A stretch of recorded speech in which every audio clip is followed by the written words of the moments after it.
ৰাজ্যত ইটোৰ পাছত সিটো ভয়ংকৰ তথ্য শুনিলে আপোনাৰ উগাৰ নোম হিয়ৰি উঠিব একেটা বংশৰ 6 গৰাকীকৈ লোকক হত্যা দেৰগাঁও বাদুলিপাৰৰ বুঢ়াগাঁৱৰ নামঘৰীয়া হত্যাকাণ্ডৰ মূল অভিযুক্তক গ্ৰেপ্তাৰ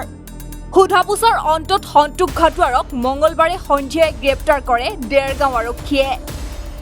মঙলবাৰে পুৱা প্ৰায় 10 বজাত বাৰীত পাণ ছিঙি থকা অৱস্থাত নামঘৰীয়া হুনেশ্বৰ গগৈক অতি নৃশংসভাৱে চোকা অস্ত্ৰৰে আক্ৰমণ কৰিছিল একেটা সময়তে পত্নী দেবিকা গগৈক চোকা অস্ত্ৰৰে আক্ৰমণ কৰিছিল সন্তোষে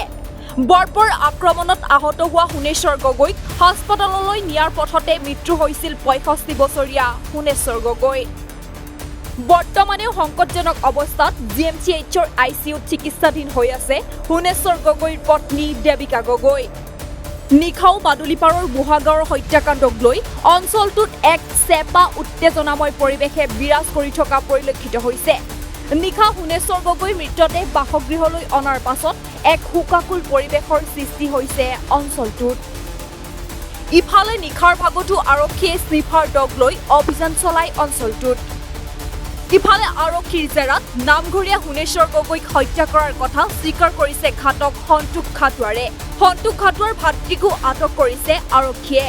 গগৈ বংশৰ 5 হত্যাকাণ্ডতো সন্তোষ ঘাটোৱাৰ জড়িত থকাৰ সন্দেহ কৰিছে আৰক্ষীয়ে পিছে সন্তোষৰ সৈতে আৰু কোন জড়িত হৈ আছে হেয়া এতিয়াও পোহৰলৈ অহা নাই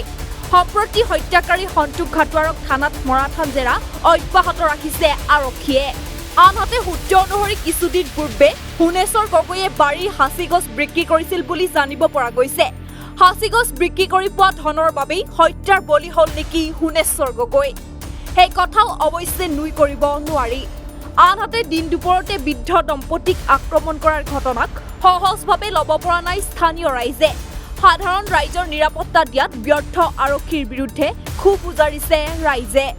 এতিয়া হত্যাকাণ্ডত জড়িত থকা আন অভিযুক্তক আৰক্ষীয়ে গ্ৰেপ্তাৰ নকৰা পৰ্যন্ত হুনেশ্বৰ গগৈৰ মৃতদেহ সৎকাৰ নকৰাৰ সিদ্ধান্ত লৈছে স্থানীয় লোকে প্ৰয়োজন হলে মৃতদেহ লৈ 37 নং ৰাষ্ট্ৰীয় ঘাইপথ অৱৰোধৰো হুংকাৰ দিলে স্থানীয় ৰাইজে নিউজ ৰিপৰ্ট 360 ইনচাইট